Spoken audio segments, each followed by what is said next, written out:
loop approach. Sometimes for 4 marks question, this embedded OS based approach can be a question for 4 marks.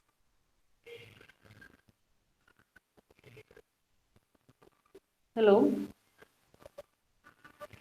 am I audible to you? Hello, is there any disturbance in the background? Do you find any disturbance in the background? Okay, okay, thank you.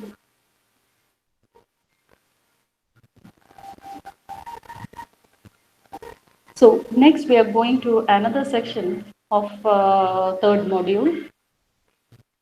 Third module we have to cover 3 sections. The first section or first part is completed now. That is the two techniques. One is super loop approach and the there is an embedded OS based approach. That was one section. Now we are going to the next section of third module. That is embedded firmware design development languages. What are the languages that can be used for embedded firmware development? So in this module, we will be entirely dealing with firmware design and development. So for firmware design, we had 2 approaches, and for next part is firmware development. And firmware development, what are the languages that support firmware development? So the entire module deals with firmware design and development. The first part we covered, that is firmware design, has been covered. Now next part is firmware development. And to develop firmware is nothing but software that is specialized for a particular application. So it is embedded into a hardware and it is unalterable by the end user. So how can we write firmware? What are the languages that are used to write firmware? And different languages can be used for writing firmware. And mostly the embedded firmware development languages include 3 categories. We have to cover all these 3 categories. And mostly all the 3 categories are equally important because in university question you can find questions covering all the 3. Either in part A or in part B they will ask this question because it's first 2 are essay questions. First 2 languages, that is the first language that we can use for writing embedded firmware is assembly language. You might have studied assembly language earlier in microprocessors. You might have come across 8086 assembly language. You might have programmed using MASM, and like as using assembly language to program to develop a firmware is the first category. There is assembly language based development. Next is high level language based development. That is like you can use embedded C, etc. for high level. C is a high level language, and there are certain high level languages that support embedded firmware development. Not all high level languages support it, but there are languages that support high embedded development, and we can use those high level languages to write firmware. And third is mixing assembly and high level language. That is, we are going to use a combination of assembly language and high level language to develop firmware. So these are the 3 languages that we can use to develop a firmware. That is, first is you can use assembly language, second you can use high level language, and third you can use a combination of assembly language and high level language. So what is an assembly language? What is an assembly language? Can anyone answer what is an assembly language?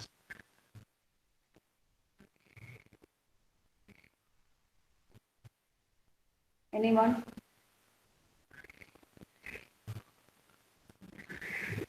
Hello? What is an assembly language? Yes, assembly language uses mnemonic codes. The first category of language that has come into existence during the early stage of computation was machine language. And this machine language was a language of zeros and ones.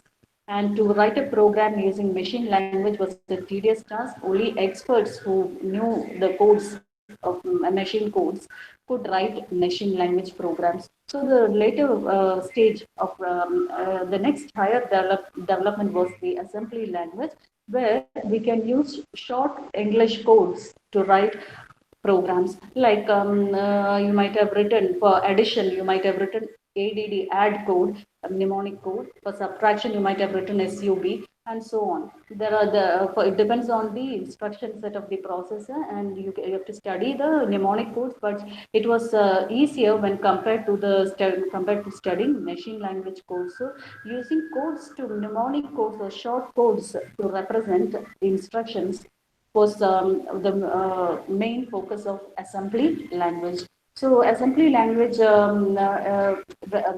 you are going to write a program in assembly language, it should be converted to machine language in order to in order for the machine to understand what is written. Since machine understands only machine language, if we are going to write in assembly language, it should be converted to machine language. So there was a program to convert assembly language to machine language. Can you name that program to convert assembly language to machine language? Because machine understands only machine language, the language of zeros and ones. So once we are writing a program in assembly language, there should be a translator in between the programmer and the machine to translate the programmer's language, that is the assembly language, to machine language. So what is that program, the translator called? What is the translator program called? No, compiler is not the answer. My question is, what is the program that converts assembly language to machine language?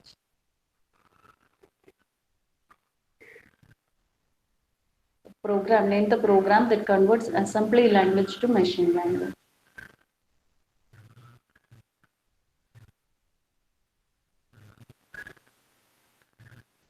Can anyone answer that? As I said, assembly language is a language of the mnemonic codes. Like I want to move one value from register 1 to register 2. Then I will write MOV. Instead of MOV move, I'm writing a short code for move, that is MOV R1, R2. So these are small codes, and these codes are called mnemonic codes. And writing a program using mnemonic codes, when a program is written in mnemonic codes, we call it as an assembly program, assembly language program. And this assembly language is not understandable by the system. It understands only machine language. So to make the system understand the assembly language, there should be a translator program to convert the assembly language which we have written to machine language. And what is the name of that program? Can anyone answer?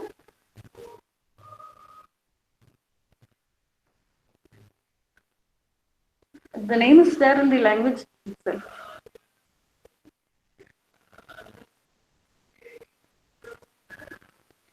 Hello? Can anyone answer my question?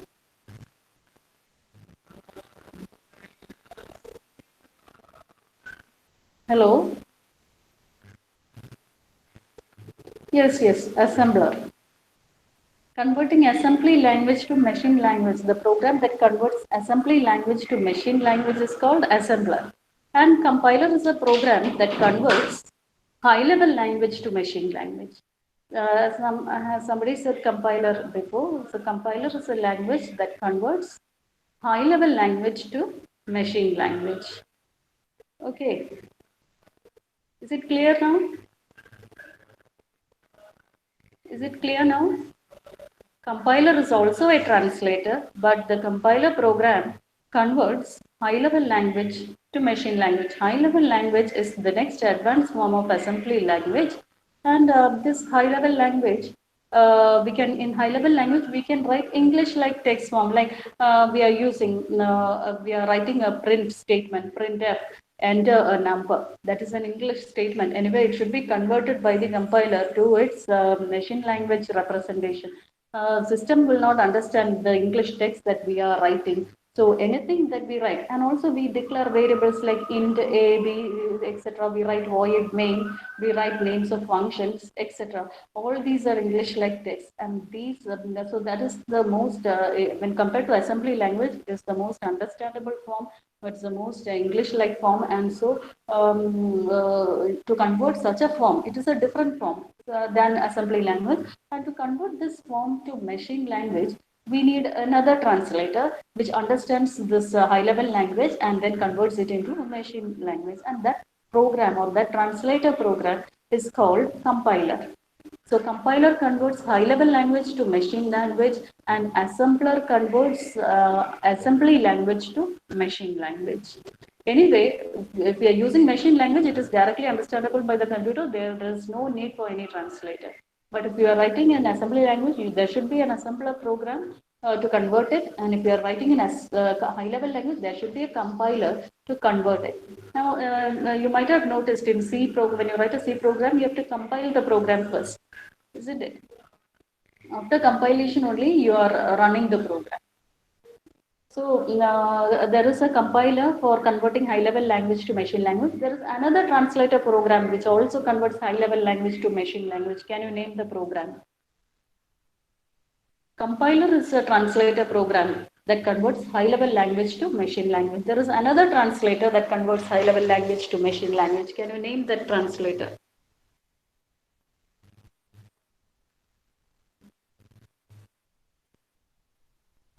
Interpreter. Yes, interpreter also converts high-level language to machine language. Like certain high-level languages, they use compilers, and for certain languages we use interpreters. For C, it is compiler, but for Python and all, we use interpreters. And the difference you might have studied in system programming and all difference between compilers and interpreters, etc. Now, anyway, our focus here is writing an embedded writing a firmware in assembly language, or then we can write a firmware in assembly language. Also, we can write firmware in high-level language, and also we can combine both the high-level language and assembly and high-level language to write firmwares. So that is mixing of high-level language and assembly language. Okay. Any doubt?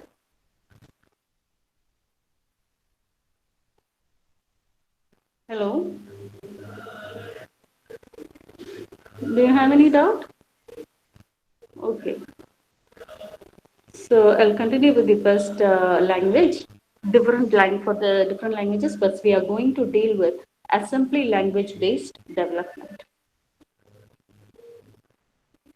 So in assembly language based development, as I said earlier, assembly language is dependent on the processor that we are going to use. And it is dependent on the processor in the sense that if you are writing assembly language for 8086 processor, you have to study the instruction set of 8086 processor, and then you have to write assembly code. Without learning the instruction set of a particular processor, you cannot write the program. So, and if you're going to write a program in 8085, then you have to study the instruction set of 8085 before writing the assembly language program in 8085. And if you and likewise, it is processor dependent. The assembly language is processor dependent. So the experts who are going to write firmware in for a particular processor should first will be an expert in those instruction sets. So as we know, 8085 is an 8-bit processor and 8086 is a 16-bit processor. So that itself, from that itself, we can understand that the instruction set also varies. So the first point for assembly language-based development is that it is a target processor or a target controller specific language. That is, the language depends on the processor that we are going to program.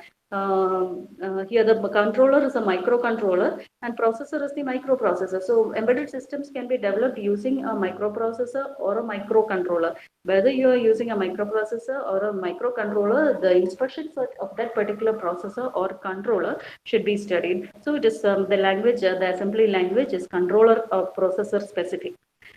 Then next point, it says that it is a human readable notation of machine language. As I said earlier, machine language is a language of zeros and ones, and looking at the entire sequence of zeros and ones, it is unable to find out what operation this program is doing. But looking at the assembly code, which is a human readable form of machine language, it is possible to identify the operations that are written in the program. So, and these short codes or short notations are called mnemonics. So, it is a human readable notation of machine language, which is written in mnemonic codes. Then,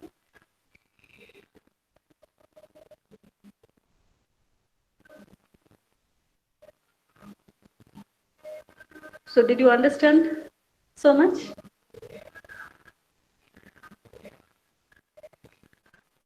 Hello?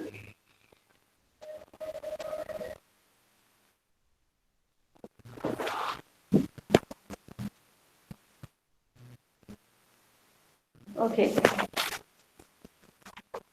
Now we have to move on to how we can convert this assembly language to machine language. So before we go on to that section, let me ask you a few questions regarding what you have studied earlier in assembly language. Do you remember assembly language programming? Because the first section deals with assembly language and certain mnemonic codes, certain short programs for representing assembly code. So can you give me the parts of an assembly language instruction? A particular instruction in assembly language, what are the parts of an assembly language instruction?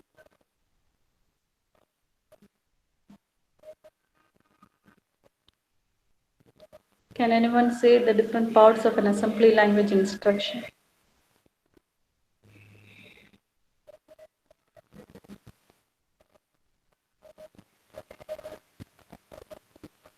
Hello?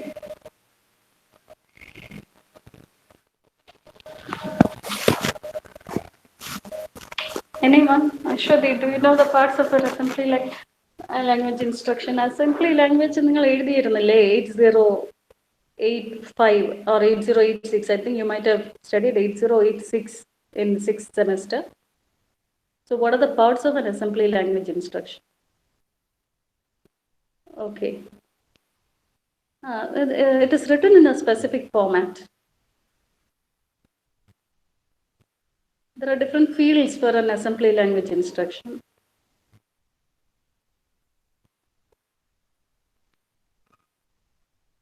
What are the different fields? There is the opcode field. Do you remember what an opcode is? Operator alla. You call it as opcode. The first field is opcode field, followed by the operands. So these are the two main things that we come across in assembly language. That is opcode field and operand field. Now, what is the opcode? You shouldn't forget such terms because you're computer science students. We have to write programs in assembly language, you have to write programs in high level language, etc. So you have to understand them. You should never forget such terms as a computer science student. Okay, so we have the main two parts. There are other parts also, but we are not going to, we'll go into that in detail. But the main parts, someone asks you what are the main parts of an assembly language instruction. The two names that should come to your mind is the first field, one field is the opcode field, the other is the operand field. Now, what is this opcode and what is this operand? What is opcode and what is operand?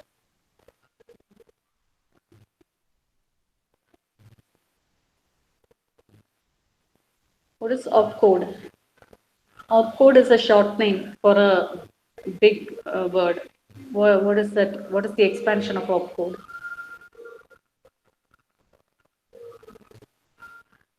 The word is there in that short code itself. Operational code, yes. Operational code, opcode. So because the operational codes are those that perform certain operations, that instructs the processor to do certain operations. Like as Shabna said, like addition, multiplication, move, rotate, etc. There are so many instructions, jump, etc. And compare. The instruction set of each processor will include a finite set of instructions. We have to by heart or we have to study those instructions and then write the code.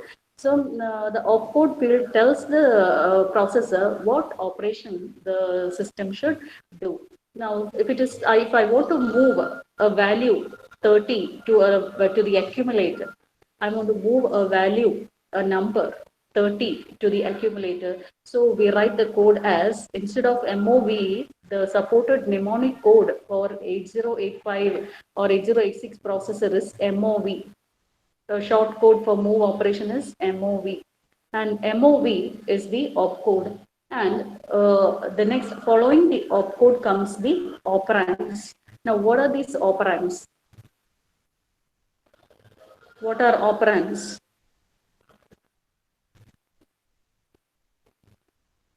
What are operands?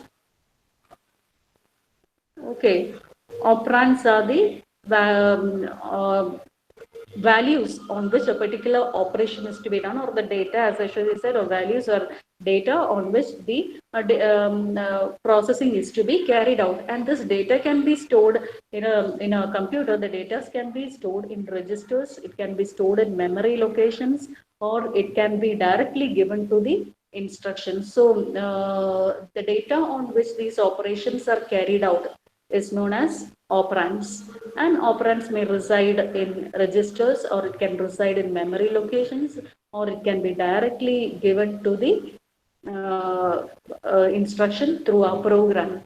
So if I want to move a value of 30H, mostly it is in hexadecimal, that's why we write 30H.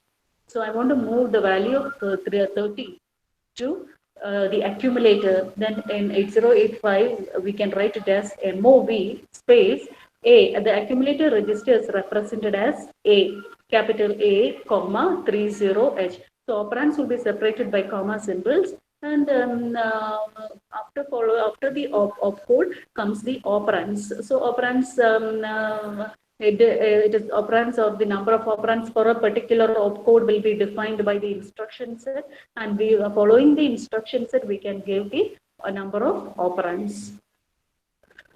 Okay, so move A comma 30H will move the value of 30 into the accumulator. Okay, so using these opcodes and operands, we can write the instruction set, the assembly language program. So once we have written program in assembly language, we have to convert it into machine language. And so for that process, we depend on the assembler. And there is a sequence of steps that is carried out in converting assembly program to machine language program. We have to study the entire sequence with the block diagram. It is a sure question for university. Mostly it was asked 2 or 3 times.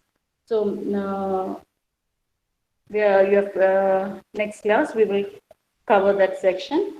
So do you have any doubts regarding what I have taken so far? Hello?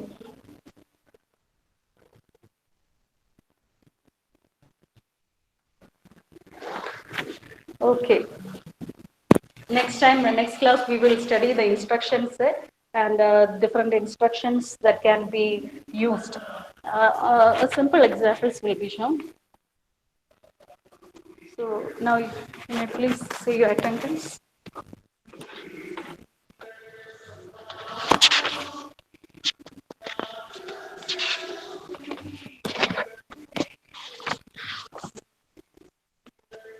Please say your attendance.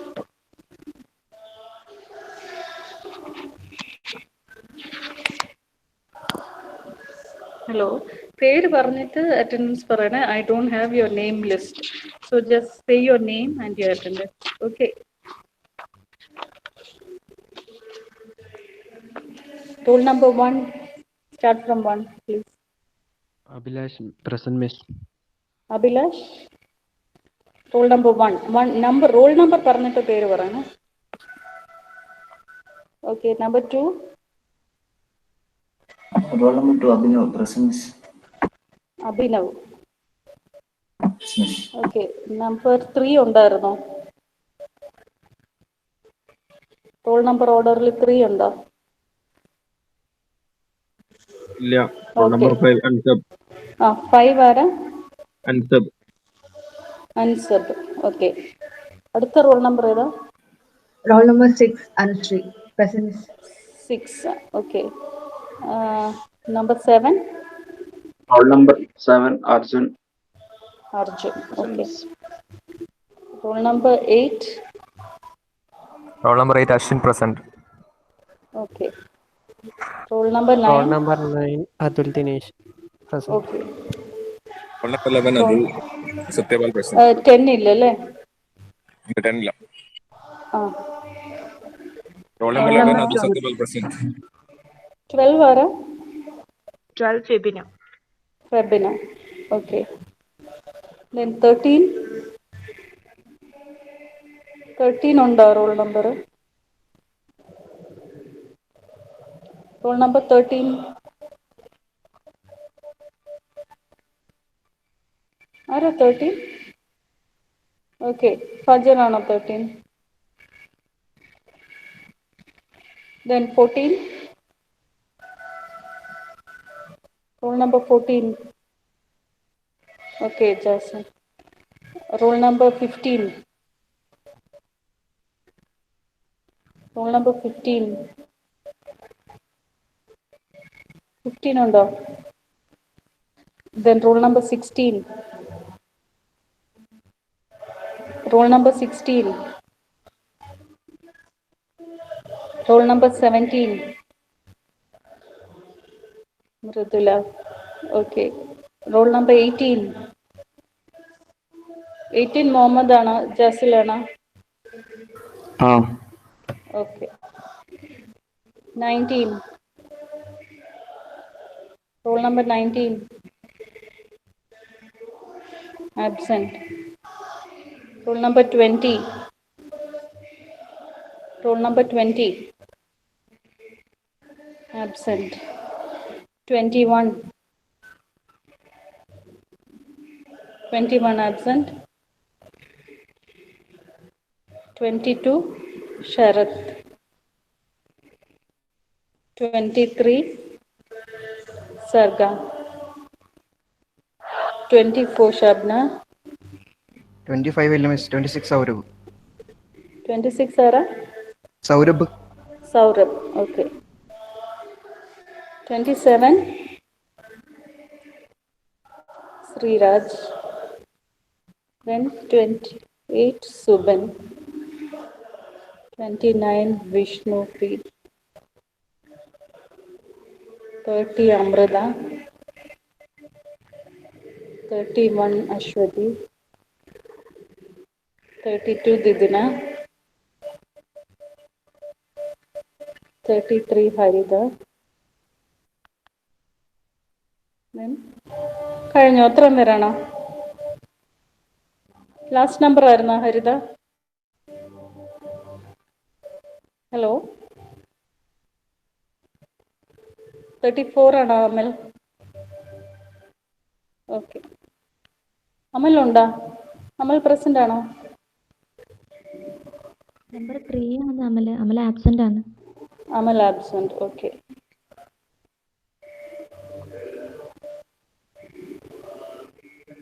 Okay. Thank U.